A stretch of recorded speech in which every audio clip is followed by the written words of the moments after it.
Bonjour à tous les fans de Difobina. Aujourd'hui, on entre dans l'âge d'or de la grossesse, le deuxième trimestre, de la semaine 14 à la semaine 27. Si le premier trimestre rimait avec nausée et fatigue, le deuxième apporte souvent le glow et l'énergie retrouvée.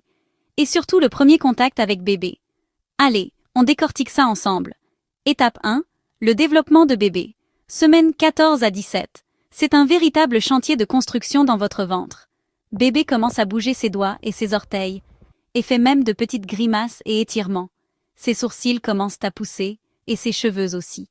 Semaine 18 à 22, le moment magique. Vous sentez enfin les papillons, ou de doux petits coups de pied. C'est aussi la deuxième échographie, celle du bilan morphologique. On vérifie chaque petit organe, les mesures, et la croissance globale. Vous pouvez connaître le sexe si vous le souhaitez, ou le garder précieusement pour plus tard. Semaine 23 à 27. Bébé commence à entendre votre voix et le rythme de votre cœur. Ses poumons se préparent. Il commence à ouvrir les yeux. Des rythmes sommeil-éveil apparaissent. À la fin de cette étape, il pèse souvent 900 grammes à 1 kg. Chaque jour, ces petits systèmes se renforcent. Étape 2. Les changements pour maman. La grossesse devient réelle aux yeux du monde et aux vôtres. Le ventre s'arrondit, ce petit bump qu'on est fier de montrer. L'énergie revient. Profitez de petites marches, d'étirements légers et de préparer le nid. Pourquoi pas commencer la chambre?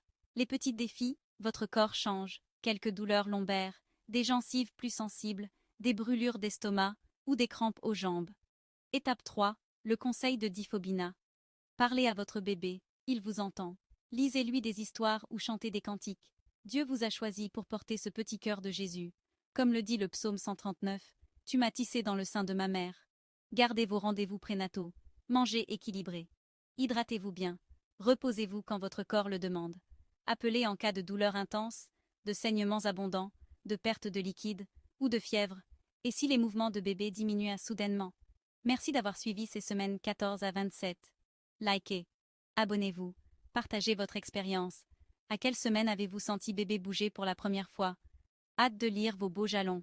À très vite, les fans de Difobina. Prenez grand soin de vous.